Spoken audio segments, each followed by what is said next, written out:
cheerleaders, Operation Football, Level 1 playoffs start now!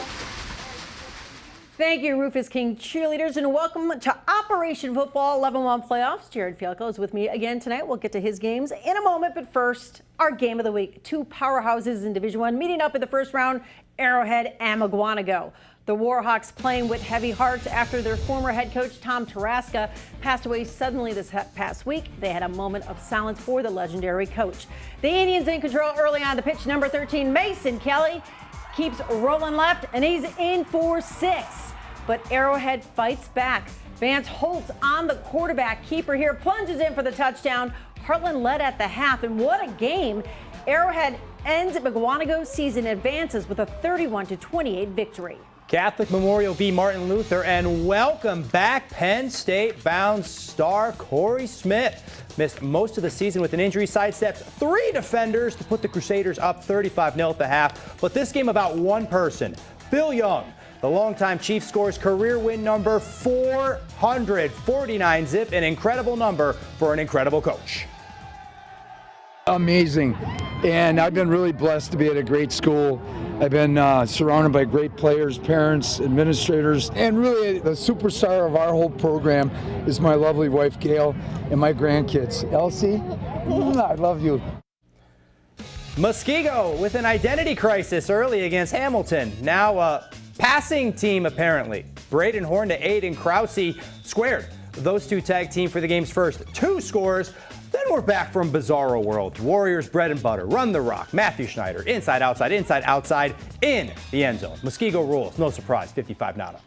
Earlier today, Rufus King facing Germantown in a Division II matchup. The Warhawks trailing late in the first half when Aiden Crowley throws one over the middle to Ryan Ferguson. G-Town advances to the next round with a 15-9 victory. Well, tonight at that same Jimmy Banks Stadium, a Division I matchup between Milwaukee, Marshall, and De Pere. Not too many highlights for the Eagles, but they score a touchdown here with a little trickery. Chris Watson on the receiving end of that score. But this game belonged to the Redbirds of De Pere. The Eagles knocked out of the playoffs and lose this Battle of the Birds, the final 50-8. Over to Waukesha West, where the only thing more shocking than the start of this one was finding out Joyce was slumming it with us on a Friday. Wolverines' first 2 scores, twofers. No joke, like it's 1982, men without hats. Everybody's taking the chance. Safety dance, safety dance. They get on the board in normal capacity with the Caden Stebbins touchdown reception. Waukesha wins the Battle of the West 28-0. Kettle Moraine Lutheran and Kiel tied 20-0 at the break. Landon Hagnow on the QB keeper, keeping this one interesting late, but Kiel's moving on. 35-26, Chargers season over. Brookfield Central on the road up north at number 1 seed Kaukauna. The Lancers trying to scare the Ghosts. First half, sophomore quarterback A.J. Seymour launches a rocket to a wide-open Nick Foster, a 53-yard bomb to the senior that goes down to the 3-yard line, and that sets up a Seymour touchdown here on the keeper. But my Lancers lose to the spooky Ghosts, 33-14 the final.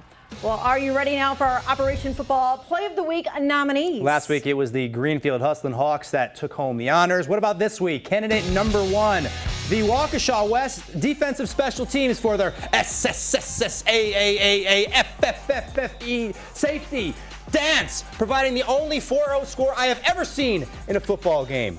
Nominee numero 2, Nittany Lion-bound Corey Smith from Catholic Memorial. He swerves when he drives, sidesteps 3 defenders for a score. You're welcome in advance, Happy Valley.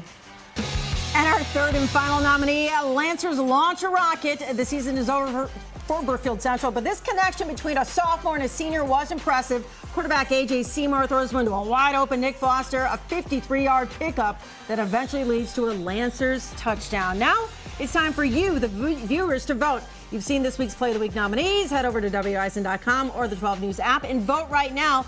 The winner will be announced Sunday night during 12 News at 10. Honorable mention, Bill Young, 400th career win. Yeah, Impressive. You guys do such a great job covering all that. Thank you. I'm still shocked that you're here. Nothing put a smile on my face than seeing Joyce hanging around. Lenses anymore. This is a little late for me now. I just like the safety dance coming Yeah, back. you should do it now. Appreciate that. You know, reference before every one of those kids was born. How about that? That is true.